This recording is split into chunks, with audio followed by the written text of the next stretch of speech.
हरे कृष्णा। हे प्रिय भक्तों, आज बृहस्पतिवार के दिन आप बृहस्पति देव की बड़ी ही पावन कथा सुनेंगे। इस कथा को सुनने से भगवान बृहस्पति देव की कृपा से भक्तों की सभी मनोकामनाएं पूर्ण हो जाती हैं। तो आइए पूरे भक्ति भाव और प्रसन्न चित मन से सभी मनोकामनाओं को पूर्ण करने वाली इस कथा का रसपान करते हैं। जय श्री गणेश। भारतवर्ष में एक प्रतापी और दानी राजा राज्य करता था। वह नित्य गरीबों और ब्राह्मणों की सहायता करता था, लेकिन यह बात उसकी रानी को अच्छी नहीं लगती थी। वह ना ही गरीबों को दान देती, ना ही भगवान का पूजन करती थी, और राजा को भी दान देने से मना किया करती थी। एक दिन राजा शिकार खेलने के लिए वन में गए हुए थे, तो रानी महल में अकेली थी। उसी समय बृहस्पति देव साधु वेश में राजा के महल में भिक्षा मांगने के लिए गए और रानी से भिक्षा मांगी।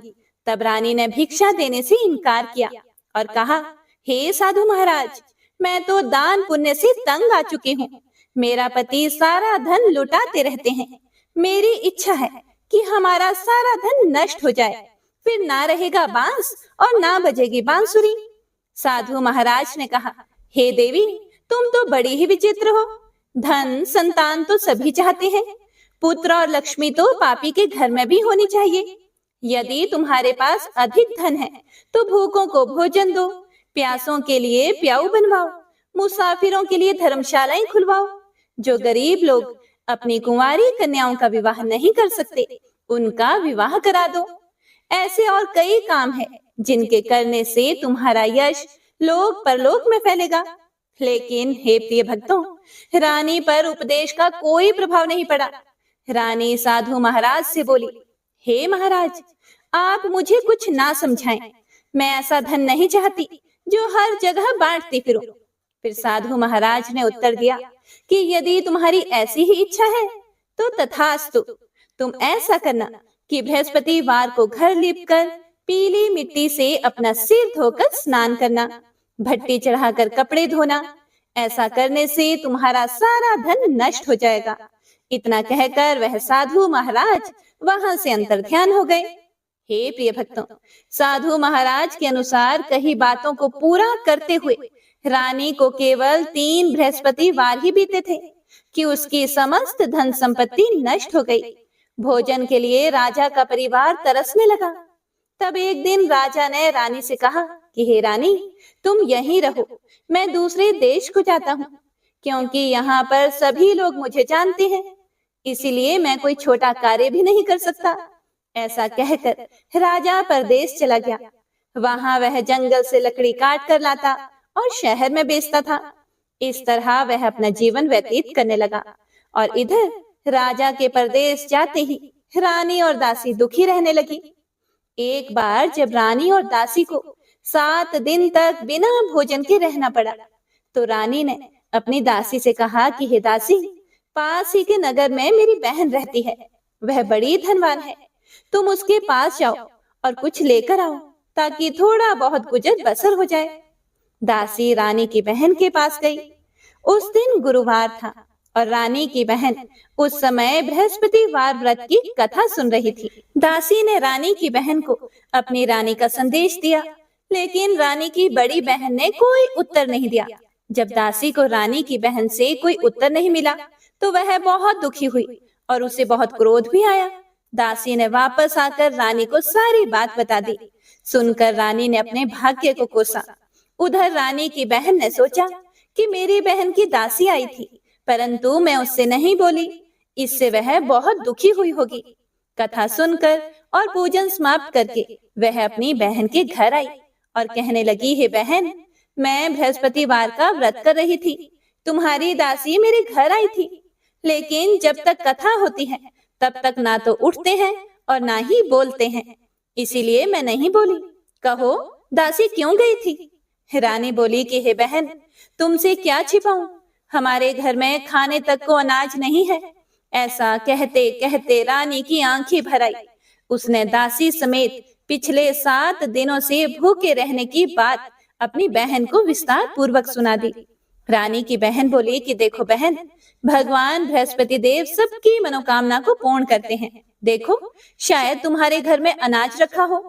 पहले तो रानी को विश्वास ही नहीं हुआ, पर बहन के आग्रह करने पर उसने अपनी दासी को अंदर भेजा तो उसे सचमुच अनाज से भरा हुआ एक घड़ा मिल गया। यह देखकर दासी को बड़ी हैरानी हुई।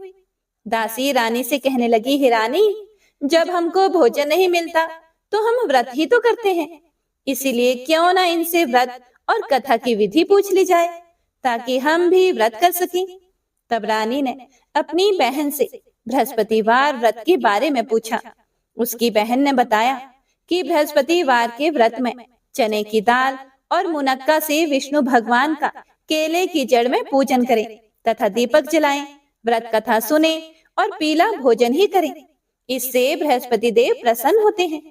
व्रत और पूजन विधि बताकर रानी की बहन अपने घर को लौट गई। 7 दिन के बाद जब गुरुवार आया तो रानी और दासी ने व्रत रखा। घुड़साल में जाकर चना और गुड़ लेकर आई, फिर उससे केले की जड़ तथा विष्णु भगवान का पूजन किया, कथा की और आरती की। अब पीला भोजन कहाँ से आए, इस बात को लेकर दोनों बहुत दुखी थे, क्योंकि उन्होंने व्रत रखा था, इसीलिए बृहस्पति देव उनसे प्रसन्न थे। इसीलिए वे एक साधारण व्यक्ति का रूप धारण करके 2 थालों में सुंदर पीला भोजन दासी को दे गए। भोजन पाकर दासी प्रसन्न हुई और फिर रानी के साथ मिलकर भोजन ग्रहण किया। उसके बाद वे सभी गुरुवार को व्रत और पूजन करने लगी। बृहस्पति देव भगवान की कृपा से उनके पास फिर से धन संपत्ति आ गई, परंतु रानी फिर से पहले की तरह आलस्य करने लगी। यह देखकर दासी बोली कि देखो रानी, तुम पहले भी इस प्रकार आलस्य करती थी, तुम्हें धन रखने में कष्ट होता था, इस कारण सभी धन नष्ट हो गया था, और अब जब भगवान बृहस्पति देव की कृपा से धन मिला है तो तुम्हें फिर से आलस्य होता है।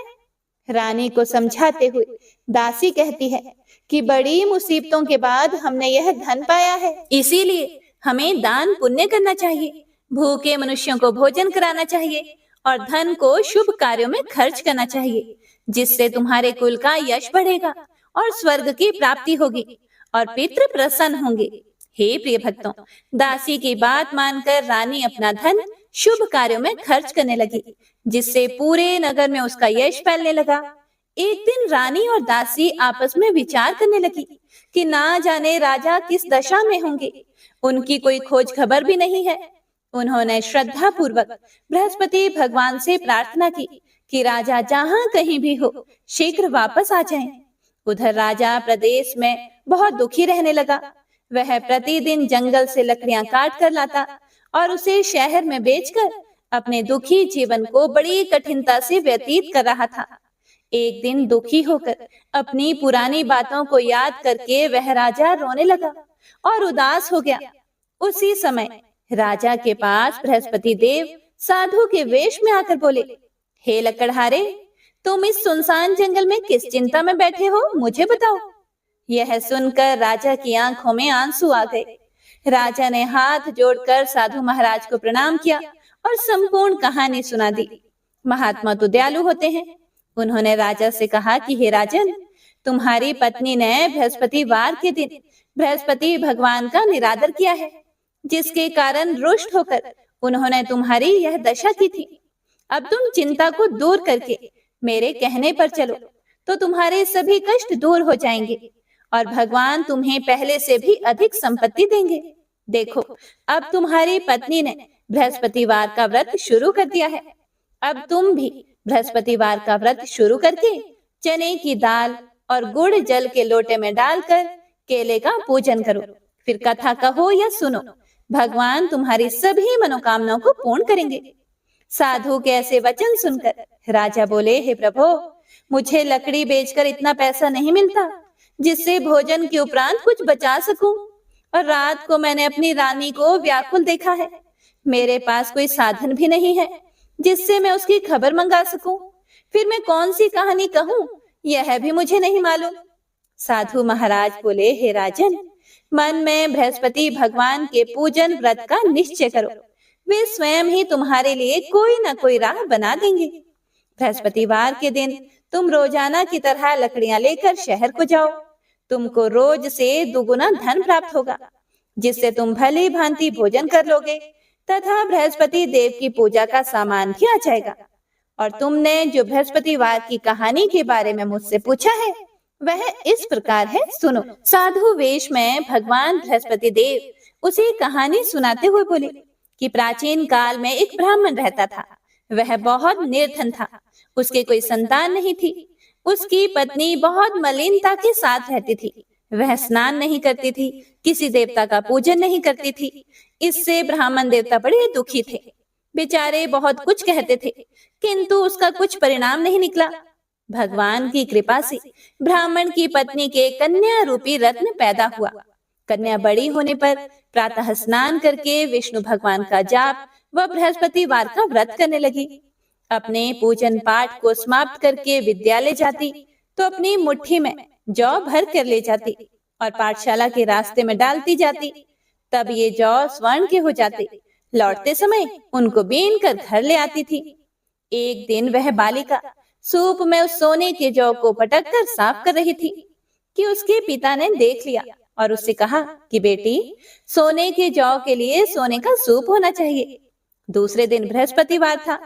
इस कन्या ने व्रत रखा और बृहस्पति देव से प्रार्थना करके कहा कि मैंने आपकी पूजा सच्चे मन से की हो तो मेरे लिए सोने का सूप दे दो। बृहस्पति देव ने उसकी प्रार्थना स्वीकार कर ली।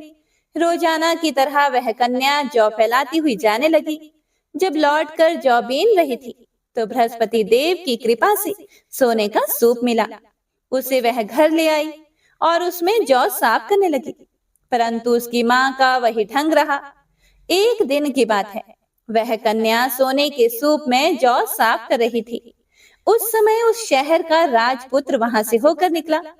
इस कन्या के रूप और कार्य को देखकर वह मोहित हो गया तथा अपने घर आकर भोजन तथा जल त्याग कर उदास होकर लेट गया। राजा को इस बात का पता लगा तो अपने प्रधानमंत्री के साथ उसके पास गए और बोले, हे पुत्र, तुम्हें किस बात का कष्ट है? किसी ने अपमान किया है अथवा और कारण हो तो कहो, मैं वही कार्य करूंगा जिससे तुम्हें प्रसन्नता हो। अपने पिता की राजकुमार ने बातें सुनी तो वह बोला कि मुझे आपकी कृपा से किसी बात का दुख नहीं है। किसी ने मेरा अपमान भी नहीं किया है, परंतु मैं उस लड़की से विवाह करना चाहता हूँ जो सोने के सूप में जौ साफ कर रही थी। यह सुनकर राजा आश्चर्य में पड़ा और बोला, हे पुत्र, इस तरह की कन्या का पता तुम ही लगाओ, मैं उसके साथ तेरा विवाह अवश्य ही करवा दूंगा। राजकुमार ने उस लड़की के घर का पता बताया। तब मंत्री उस लड़की के घर गए और ब्राह्मण देवता को सभी हाल बतलाया। ब्राह्मण देवता राजकुमार के साथ अपनी कन्या का विवाह करने के लिए तैयार हो गए तथा विधि विधान के अनुसार ब्राह्मण की कन्या का विवाह राजकुमार के साथ हो गया। कन्या के घर से जाते ही पहले की भांति उस ब्राह्मण देवता के घर में गरीबी का निवास हो गया। अब भोजन के लिए भी अन्न बड़ी मुश्किल से मिलता था। एक दिन दुखी होकर ब्राह्मण देवता अपनी पुत्री के पास गए। बेटी ने पिता की दुखी अवस्था को देखा और अपनी माँ का हाल पूछा। तब ब्राह्मण ने सभी हाल कहा। कन्या ने बहुत सा धन देकर अपने पिता को विदा कर दिया। इस तरह ब्राह्मण का कुछ समय सुखपूर्वक व्यतीत हुआ। कुछ दिनों के बाद फिर से वही हाल हो गया। ब्राह्मण फिर अपनी कन्या के यहाँ गया और सारा हाल कहा तो लड़की बोली, हे पिताजी, आप माता जी को यहाँ लाओ, मैं उन्हें विधि बता दूंगी जिससे गरीबी दूर हो जाए। वह ब्राह्मण देवता अपनी पत्नी को साथ लेकर पहुंचे तो अपनी माँ को वह समझाने लगी कि हे माँ, आप प्रातः काल प्रथम स्नान आदि करके विष्णु भगवान का पूजन करो तो सब दरिद्रता दूर हो जाएगी। परंतु उसकी माँ ने एक भी बात नहीं मानी और प्रातः काल उठकर अपनी पुत्री के बच्चों की जूठन को खा लिया। इससे उसकी पुत्री को भी बहुत गुस्सा आया और एक रात को कोठरी से सभी सामान निकाल दिया और अपनी माँ को उसमें बंद कर दिया। प्रातः काल उसे निकाला तथा स्नान आदि कराकर पाठ करवाया तो उसकी माँ की बुद्धि ठीक हो गई और फिर प्रत्येक बृहस्पतिवार को व्रत रखने लगी। इस व्रत के प्रभाव से उसके माँ बाप बहुत ही धनवान और पुत्रवान हो गए और बृहस्पति जी के प्रभाव से इस लोक के सुख भोग कर स्वर्ग को प्राप्त हुए। कथा कहकर साधु बने बृहस्पति देव वहां से अंतर ध्यान हो गए। धीरे धीरे समय व्यतीत होने पर फिर वही बृहस्पतिवार का दिन आया। लकड़हारा जंगल से लकड़ी काटकर किसी शहर में बेचने गया। उसे उस दिन और दिन से अधिक पैसा मिला। राजा ने चना गुड़ आदि लाकर गुरुवार का व्रत किया। उस दिन से उसके सभी दुख दूर हुए। परंतु जब दोबारा गुरुवार का दिन आया तो बृहस्पतिवार का व्रत करना वह भूल गया। इस कारण बृहस्पति भगवान नाराज हो गए। उस दिन उस नगर के राजा ने विशाल यज्ञ का आयोजन किया तथा शहर में यह घोषणा करा दी कि कोई भी मनुष्य अपने घर में भोजन ना बनाए, न आग जलाए। समस्त जनता मेरे यहाँ भोजन करने आए। इस आज्ञा को जो नहीं मानेगा उसे फांसी दी जाएगी। इस तरह की घोषणा संपूर्ण नगर में करवा दी गई। राजा की आज्ञा के अनुसार शहर के सभी लोग भोजन करने गए, लेकिन लकड़हारा कुछ देर से पहुंचा। इसीलिए राजा उसको अपने साथ घर ले गए और घर ले जाकर भोजन करा रहे थे तो रानी की दृष्टि उस खूंटी पर पड़ी जिस पर उसका हार लटका था। वह वहां पर दिखाई नहीं दिया। रानी ने निश्चय किया कि मेरा हार इस मनुष्य ने चुरा लिया है। उसी समय सिपाहियों को बुलाकर उसको कारागार में डलवा दिया गया। जब लकड़हारा कारागार में पड़ गया और बहुत दुखी होकर सोचने लगा कि ना जाने कौन से पूर्व जन्म के कर्म से मुझे यह दुख प्राप्त हुआ है, और उसी साधु को याद करने लगा जो कि जंगल में मिला था। उसी समय तत्काल बृहस्पति देव साधु के रूप में प्रकट हुए और उसकी दशा को देखकर कहने लगे, अरे मूर्ख, तूने बृहस्पति देव की कथा नहीं की, इस कारण तुझे दुख प्राप्त हुआ है। अब चिंता मत कर। बृहस्पतिवार के दिन कारागार के दरवाजे पर 4 पैसे पड़े मिलेंगे। उनसे तू बृहस्पति देव की पूजा करना, तेरे सभी कष्ट दूर हो जाएंगे। बृहस्पतिवार के दिन उसे 4 पैसे मिले। लकड़हारे ने कथा कही।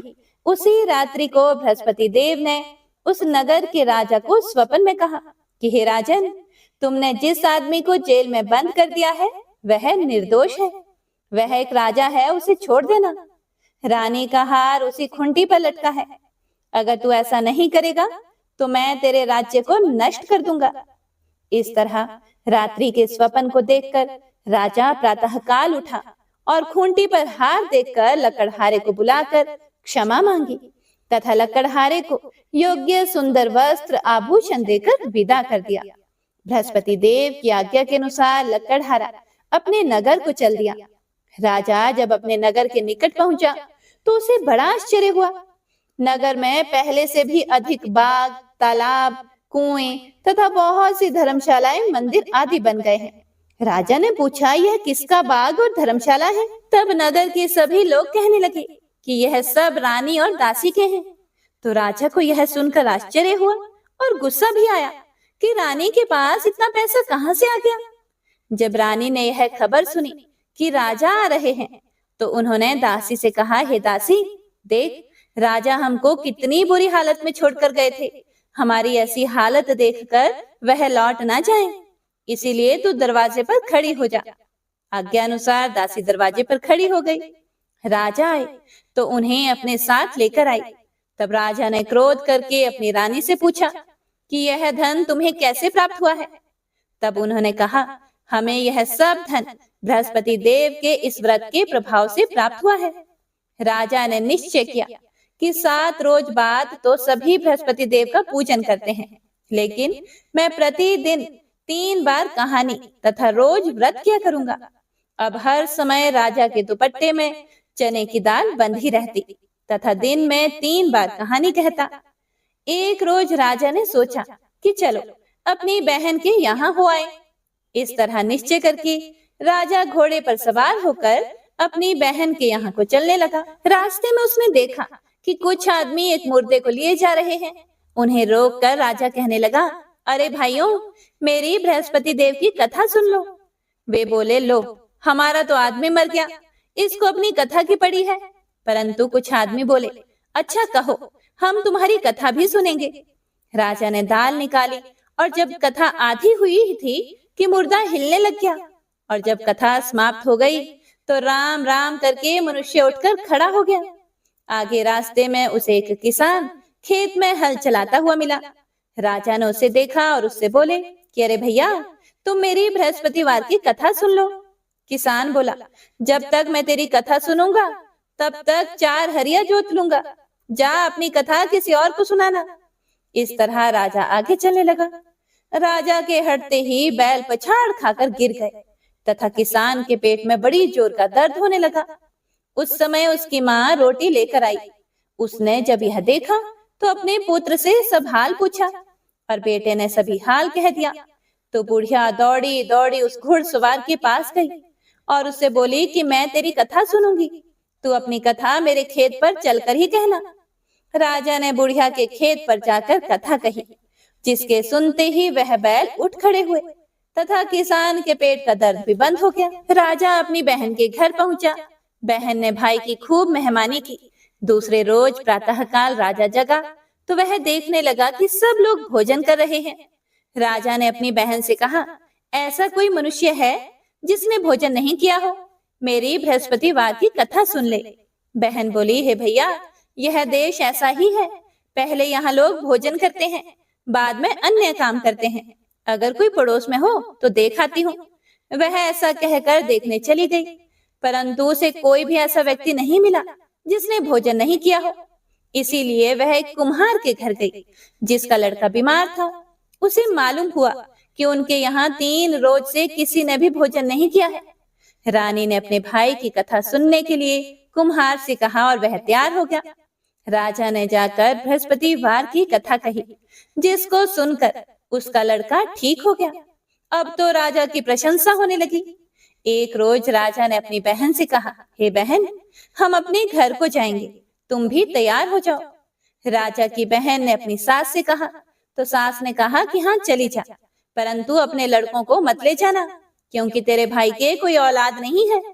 बहन ने अपने भैया से कहा, हे भैया, मैं तो चलूंगी, पर कोई बालक नहीं जाएगा। राजा बोला, जब कोई बालक नहीं चलेगा तब तुम भी क्या करोगी? बड़े दुखी मन से राजा अपने नगर को लौट आया। राजा ने अपनी रानी से कहा, हम निर्वंशी हैं, हमारा मुंह देखने का धर्म नहीं है और कुछ भोजन आदि नहीं किया। रानी बोली, हे प्रभु, बृहस्पति देव ने हमें सब कुछ दिया है, वह हमें औलाद अवश्य देंगे। उसी रात को बृहस्पति देव ने राजा के स्वप्न में कहा, हे राजा, उठो, सभी सोच त्याग दो, तेरी रानी गर्भ से है। राजा को यह बात सुनकर बड़ी खुशी हुई। 9वें महीने में उसकी पत्नी के गर्भ से एक सुंदर पुत्र पैदा हुआ। तब राजा बोला, हे रानी, स्त्री बिना भोजन के रह सकती है, पर बिना कहे नहीं रह सकती। जब मेरी बहन आए तुम उससे कुछ मत कहना। रानी ने सुनकर हाँ कर दिया। जब राजा की बहन ने यह शुभ समाचार सुना तो वह बहुत खुश हुई तथा बधाई लेकर अपने भाई के यहाँ आई। तभी रानी ने कहा, घोड़ा चढ़कर तो नहीं आई, गधा चढ़ी आई। राजा की बहन बोली, भाभी, इस प्रकार ना कहती तो तुम्हें औलाद कैसे होती? बृहस्पति देव ऐसे ही है, जैसी जिसके मन में कामनाएं हैं सभी को पूर्ण करते हैं। जो सद्भावना पूर्वक बृहस्पतिवार का व्रत करता है, कथा पढ़ता या सुनता है, दूसरों को सुनाता है, बृहस्पति देव उनकी सभी मनोकामनाएं पूर्ण करते हैं। बृहस्पति देव उनकी सदैव रक्षा करते हैं। जो संसार में सद्भावना और सच्चे हृदय से बृहस्पति देव का पूजन करते हैं, उनकी सभी मनोकामनाएं उसी प्रकार पूर्ण होती हैं, जैसे राजा और रानी ने बृहस्पति देव की कथा का गुणगान किया। उनकी सभी इच्छाएं बृहस्पति देव ने पूर्ण की। मनुष्य को हृदय से उनका मनन करते हुए जयकारा करना चाहिए। तो प्रेम से बोलिए, बृहस्पति देव की जय। बोलिए, लक्ष्मी नारायण भगवान की जय। तो आइए अब सुनते हैं बृहस्पति देव की आरती। ओम जय बृहस्पति देवा, ओम जय बृहस्पति देवा, छिन्न छिन्न भोग लगाऊं कदली फल मेवा। ओम जय बृहस्पति देवा, तुम पूर्ण परमात्मा, तुम अंतर्यामी, जगत पिता जगदीश्वर, तुम सबके स्वामी। ओम जय बृहस्पति देवा, चरणामृत निज निर्मल, सब पातक हरता, सकल मनोरथ दायक, कृपा करो भरता। ओम जय बृहस्पति देवा, तन मन धन अर्पण कर जो जन शरण पड़े, प्रभु प्रकट तब हो करे आकर द्वार खड़े। ओम जय बृहस्पति देवा, दीन दयाल दयानिधि, भक्तन हितकारी, पाप दोष सब हरता, भव बंधन हारी। ओम जय बृहस्पति देवा, सकल मनोरथ दायक, सब संशय तारो, वेश विकार मिटाओ, संतन सुखकारी। ओम जय बृहस्पति देवा, जो कोई आरती तेरी प्रेम सहित गावे, ज्येष्ठानंद बंद सो निश्चय ही पावे। ओम जय बृहस्पति देवा, ओम जय बृहस्पति देवा। तो प्रेम से बोलिए भगवान बृहस्पति देव की जय। हे प्रिय भक्तों, तो यह थी बृहस्पतिवार की संपूर्ण व्रत कथा। उम्मीद करती हूँ आप सभी भक्तों को पसंद आई होगी। पसंद आई हो तो लाइक करके कमेंट बॉक्स में जयकारा जरूर लगाइएगा। भगवान बृहस्पति देव आपकी सभी मनोकामनाओं को पूर्ण करें, ऐसी हम भगवान से प्रार्थना करते हैं। हे प्रिय भक्तों, हमारे चैनल पर वैशाख मास के महात्म्य कथाएं भी सुनाई जा रही हैं, तो आप प्रतिदिन इन कथाओं को जरूर सुनिए और पुण्य फल प्राप्त कीजिए। जय श्री हरि।